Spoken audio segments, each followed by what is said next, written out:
पश्चिम बंगाल की मुख्यमंत्री ममता बनर्जी की चोट के मामले में चुनाव आयोग को रिपोर्ट सौंप दी गई है। बंगाल के मुख्य सचिव ने चुनाव आयोग को रिपोर्ट सौंपी है। न्यूज 18 के नीरज कुमार की खबर है कि इस रिपोर्ट में ये बात साफ नहीं है कि ये चोट हादसा थी या फिर हमला होने से लगी। साथ ही रिपोर्ट में जिन चश्मदीदों का जिक्र किया गया है उनके बयान भी बटे हुए हैं।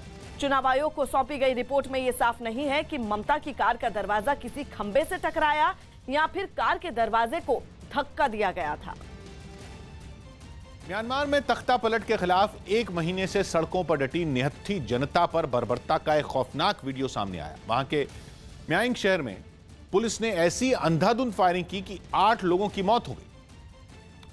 और उसके सामने आए वीडियो में प्रदर्शनकारी अपनी जान बचाने के लिए सड़क पर इधर उधर भागते नजर आए। पुलिस ने अपना ऐसा क्रूर रूप दिखाया जहां पूरी सड़क प्रदर्शनकारियों से भरी हुई थी, वो चंद सेकंड में ही खाली हो गई। जहां प्रदर्शनकारियों के नारे गूंज रहे थे वहां पुलिस की ताबड़तोड़ गोलियों की गूंज से चीख पुकार मच गई। लेकिन पुलिस की निर्ममता यही नहीं थमी। उसने प्रदर्शनकारियों पर गोलियों के साथ साथ आंसू गैस छोड़कर डबल अटैक कर दिया ताकि लोग मौत को मात भी न दे पाएं। परीक्षा के तनाव को कम करने के लिए प्रधानमंत्री जल्द ही छात्रों से बात करेंगे। न्यूज 18 के अमिताभ सिन्हा की रिपोर्ट है कि मार्च के तीसरे हफ्ते में प्रधानमंत्री 9वीं से 12वीं क्लास के छात्रों से परीक्षा की वजह से होने वाली टेंशन पर चर्चा करेंगे और उन्हें बताएंगे कि वो कैसे परीक्षा के समय होने वाली परेशानियों से दूर रह सकते हैं। क्योंकि बोर्ड की परीक्षाएं नजदीक आ गई हैं, उम्मीद की जा रही है कि छात्रों के साथ पीएम के इस सीधे संवाद में देश भर के करीब 2000 बच्चे हिस्सा लेंगे। खबर यह है कि जल्द ही इस मुद्दे पर प्रधानमंत्री की दूसरी किताब आ सकती है। वहीं परीक्षा पे चर्चा कार्यक्रम में शामिल होने के लिए ऑनलाइन प्रतियोगिता शुरू हो चुकी है, जिसमें हिस्सा लेने की आखिरी तारीख 14 मार्च है। इसके अलावा शिक्षा मंत्रालय ने शिक्षकों और बच्चों के माता पिता के लिए भी एक प्रतियोगिता रखी है। उत्तर प्रदेश के फिरोजाबाद से रोंगटे खड़े कर देने वाला एक वीडियो सामने आया जिसमें चलती कार पर एक लड़के ने कई स्टंट की। इस वीडियो के वायरल होने के बाद पुलिस ने उसका चालान काट दिया। बताया कि यह लड़का समाजवादी पार्टी के नेता कृष्ण मुरारी यादव का बेटा उज्जवल यादव है, जिस पर चलती कार पर जानलेवा स्टंट करने का आरोप लगा। खतरनाक स्टंट का जो वीडियो सामने आया उसमें साफ दिखा कि चलती गाड़ी से वो लड़का बाहर निकला, गाड़ी की छत पर जाकर पुशअप्स करने लगा। अगर मैं इतनी सी जमीन बेच दूं ना अपने खेत की, तो सीपी में तेरे 3 फ्लैट आ जाएंगे। वो यही नहीं रुका, उसने चलती कार में गाड़ी की छत पर बैठकर भी स्टाइल दिखाने की कोशिश की। चालान किया है, करीब 2500 रुपए से के आसपास उसका चालान हुआ है। बताया गया कि लड़के ने यह स्टंटबाजी आगरा लखनऊ एक्सप्रेस वे पर की, जिसका पता चलने के बाद उसके खिलाफ कार्रवाई की गई। अमित शाह ने खादी भंडार से खरीदारी की। गृह मंत्री अमित शाह ने खादी भंडार से अंगवस्त्र और डायरी खरीदी। उन्होंने बताया कि प्रधानमंत्री के वोकल फॉर लोकल अभियान की अपील पर उन्होंने ये खरीदारी की। इस खरीदारी के बाद अमित शाह ने लोगों से भी बड़ी संख्या में इस मुहिम से जुड़ने की अपील की। शिखर धवन ने सोशल मीडिया पर एक वीडियो शेयर किया जिसमें वो सूर्य कुमार यादव के साथ मस्ती करते नजर आए। मियां बड़े मियां, छोटे मियां सुभान अल्लाह, बड़े मियां तो बड़े मियां। मनोज वाजपेयी की कोरोना रिपोर्ट पॉजिटिव आई, जिसके बाद उन्होंने खुद को सबसे अलग कर लिया। पंजाब के वित्त मंत्री मनप्रीत बादल की कोरोना रिपोर्ट पॉजिटिव आई। मनप्रीत बादल ने इसी हफ्ते बजट पेश किया था। उस वक्त पंजाब विधानसभा के अंदर मुख्यमंत्री अमरिंदर सिंह समेत कई मंत्री और विधायक भी मौजूद थे। दिल्ली में बीजेपी महिला मोर्चा की कार्यकर्ताओं ने राहुल गांधी के घर के बाहर प्रदर्शन किया।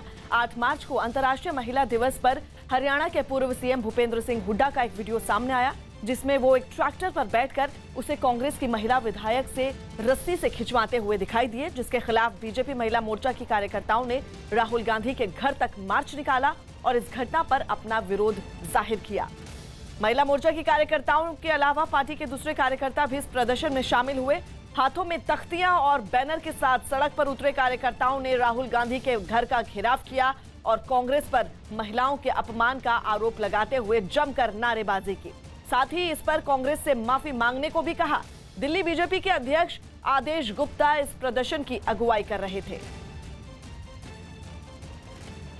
आपके नेता जो इस मानसिकता के साथ ये व्यवहार कर रहे हैं, इसके लिए आपको माफी मांगनी पड़ेगी। सुप्रीम कोर्ट ने चुनाव आयोग की स्वतंत्रता को लोकतंत्र के लिए जरूरी बताते हुए अहम फैसला दिया। न्यूज 18 के एहतशाम खान की रिपोर्ट है कि अपने फैसले में सुप्रीम कोर्ट ने साफ किया कि केंद्र या राज्य सरकारों से जुड़ा कोई भी अधिकारी चुनाव आयुक्त नहीं बनाया जा सकता। सुप्रीम कोर्ट ने यह फैसला गोवा सरकार के लॉ सेक्रेटरी को राज्य का चुनाव आयुक्त बनाने पर दिया और गोवा सरकार को फटकार लगाई कि जब कोई व्यक्ति सरकार में किसी पद को संभाल रहा है तो उसे राज्य के चुनाव आयुक्त की जिम्मेदारी कैसे दी जा सकती। असल में गोवा सरकार ने निगम चुनाव के लिए अपने लॉ सेक्रेटरी को चुनाव आयुक्त बनाया और बाद में बॉम्बे हाईकोर्ट की गोवा पीठ ने उन चुनावों को रद्द कर दिया। सुप्रीम कोर्ट ने भी हाईकोर्ट के फैसले को सही ठहराते हुए यह आदेश दिया। मध्य प्रदेश में कोरोना के बढ़ते मामलों में मुख्यमंत्री शिवराज सिंह चौहान की चिंता बढ़ा दी है। वहां शिवराज सिंह चौहान ने राज्य में कोरोना के हालात की समीक्षा के लिए एक बैठक की। बैठक में शिवराज सिंह चौहान ने निर्देश दिए कि अगर भोपाल और इंदौर में कोरोना के केस कम नहीं होते तो रविवार या सोमवार से नाइट कर्फ्यू लगाया जा सकता है। उन्होंने लोगों से सावधानी बरतने की अपील की और इसके साथ ही प्रशासन को इन्हें निर्देश दिए कि कोरोना के बढ़ते केस को रोकने के लिए सख्त कदम उठाए जाएं। बिहार के सिवान से हैरान कर देने वाली एक तस्वीर सामने आई। वहां महाशिवरात्रि के मौके पर शिव बारात में शामिल एक हाथी भड़क गया। ये घटना शिव बारात के निकलने से पहले हुई, जिससे वहां अफरा तफरी मच गई क्योंकि शिव बारात में शामिल होने के लिए लोग जुट ही रहे थे कि तभी इस हाथी को गुस्सा आ गया और उसने सड़क किनारे खड़ी ट्रैक्टर ट्रॉली को पलट दिया। उसमें बड़े बड़े स्पीकर रखे थे। जैसे ही हाथी भड़का, वहां जुटे लोग घबरा गए। हाथी के हमले के डर से वो इधर उधर भागने लगे, लेकिन उस पर सवार शख्स ने वक्त रहते हाथी पर काबू पा लिया। अहमदाबाद में किसान सत्याग्रह यात्रा निकालने की कोशिश कर रहे कांग्रेस कार्यकर्ताओं को पुलिस ने हिरासत में ले लिया। कांग्रेस के इन कार्यकर्ताओं ने कुछ दिन पहले ही ऐलान कर दिया था कि वो आजादी का अमृत महोत्सव वाले दिन अपनी यात्रा निकालेंगे, लेकिन अहमदाबाद में कांग्रेस दफ्तर से निकलने के कुछ ही देर बाद पुलिस ने उन्हें रोक लिया। पुलिस और कांग्रेस कार्यकर्ताओं के बीच हल्की धक्का मुक्की भी हुई, जिसके बाद पुलिस ने एक एक कर प्रदर्शनकारियों को हिरासत में लेना शुरू कर दिया।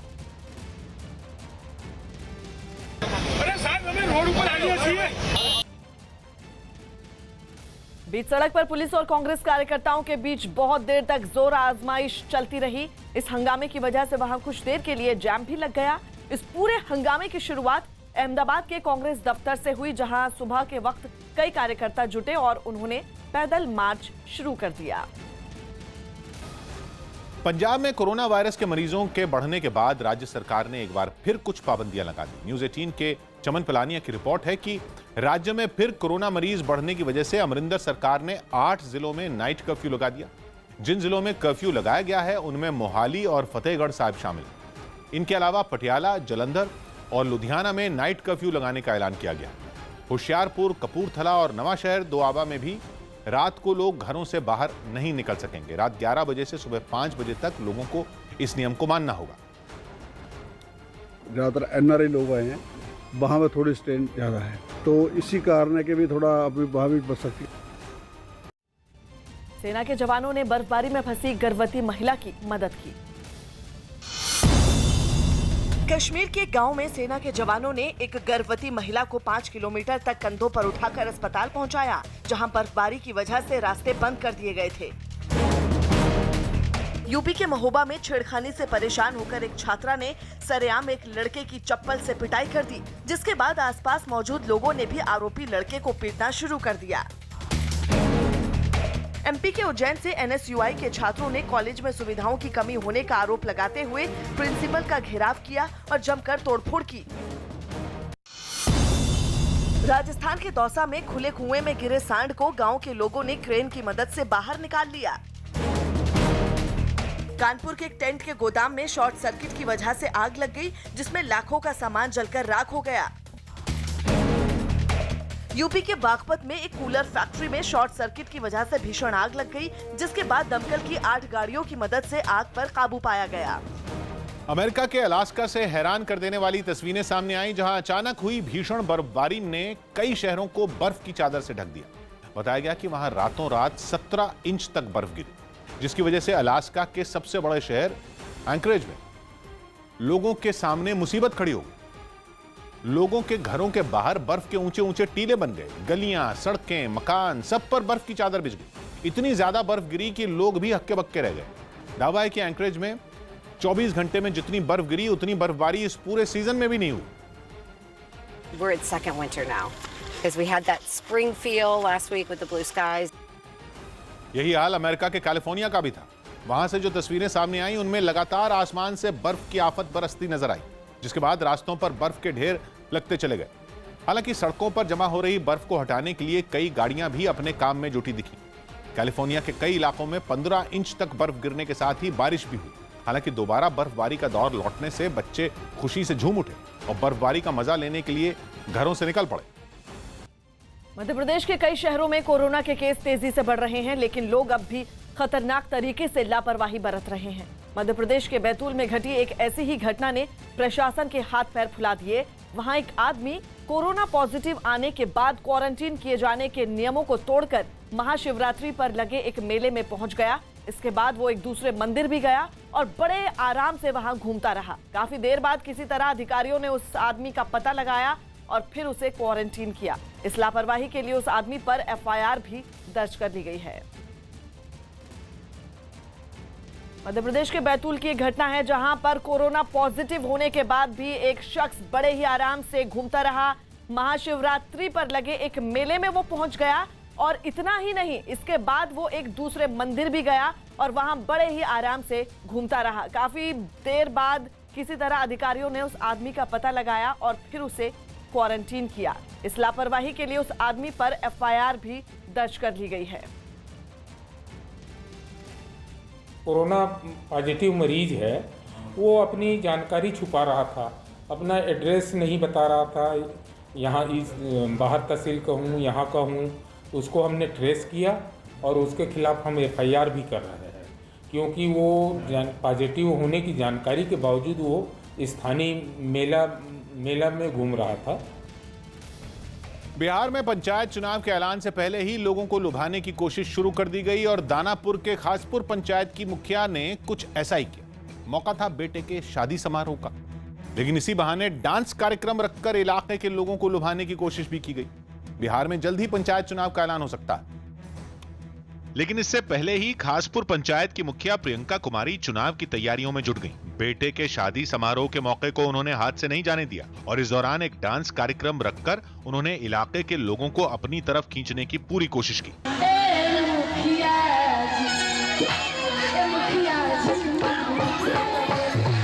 लोगों के मनोरंजन के लिए मुखिया के पति भी मंच पर मौजूद रहे। पहले तो उन्होंने भी खूब डांस किया, फिर लगे हाथ अपने चुनावी अभियान में जुट गए और मंच से ही प्रचार करना शुरू कर दिया।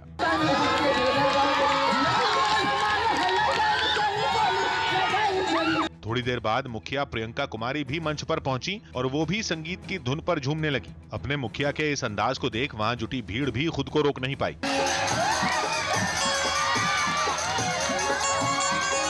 इस दौरान मुखिया के पति ने दावा किया कि इस बार भी उनकी पत्नी ही चुनाव जीतेंगी। चुनाव तो मैं पूर्व में भी जीता हूँ, फिर जीतने जा रहा हूँ। हालांकि बिहार सरकार ने राज्य में ऐसे किसी भी सामूहिक कार्यक्रम पर रोक लगा रखी है, लेकिन आरोप है कि पाबंदी के बावजूद लोगों की भीड़ जुटाई गई और डांस कार्यक्रम का आयोजन किया गया।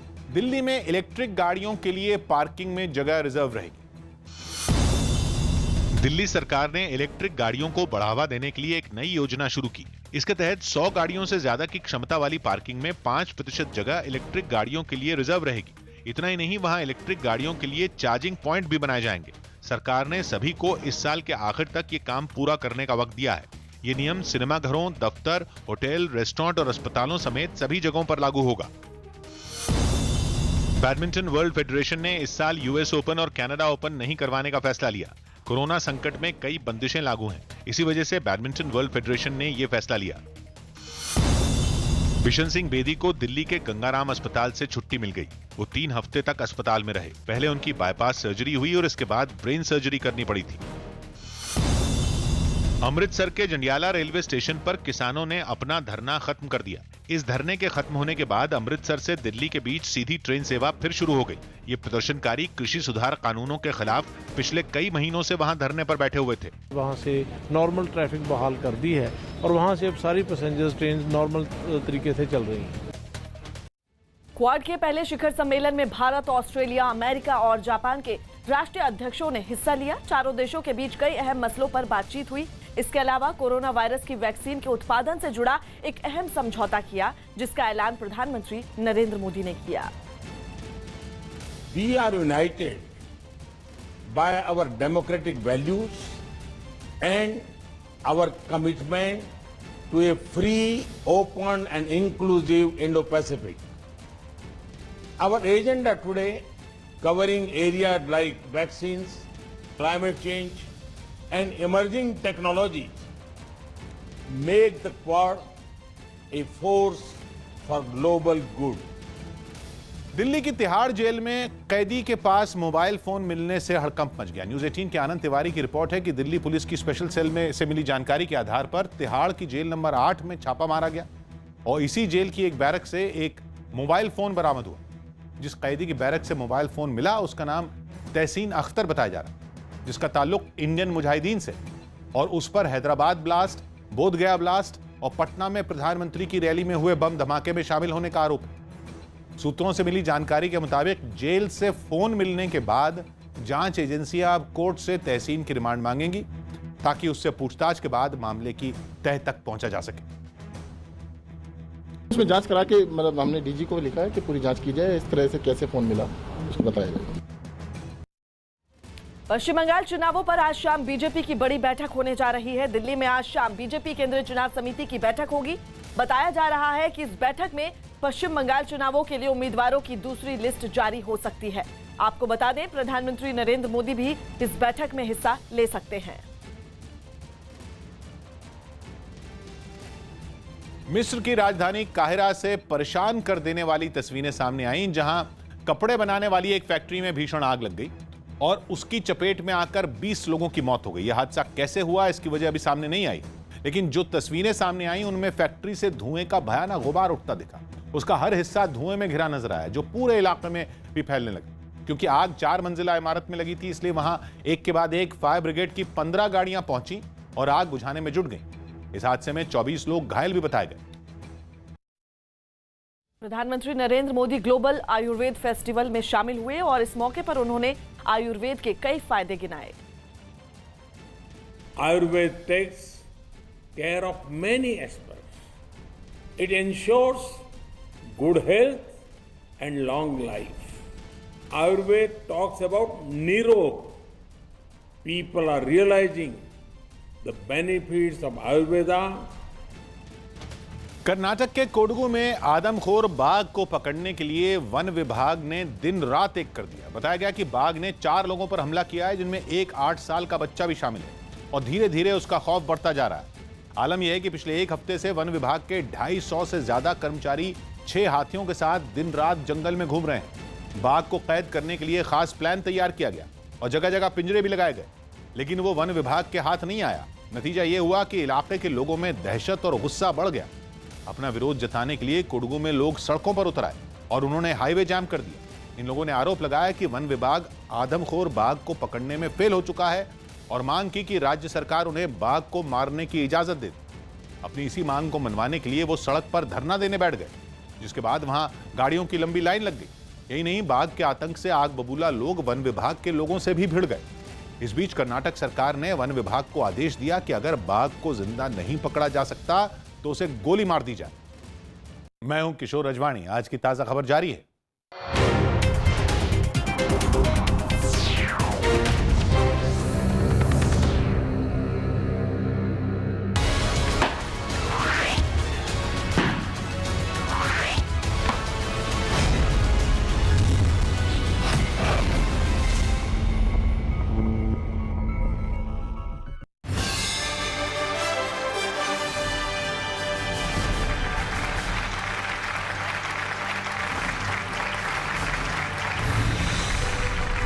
लपेटे में नेताजी बंगाल चुनाव स्पेशल। गुस्से में दिल सबका तोड़ गई हैं, मुंह शायद सबसे वो मोड़ गई हैं। रैली की भीड़ देखकर एक नेता ने पूछा, दीदी जी टीएमसी में है या छोड़ गई हैं? करने को संग्राम दीदी पहुंची नंदीग्राम, फिसल गई स्कूटी। शायद किसी ने भीड़ में से बोला जय श्री राम, फिसल गई स्कूटी। दीदी ओ दीदी आएगा मोदी, बस मोदी ही सुन सुन सुन सुन।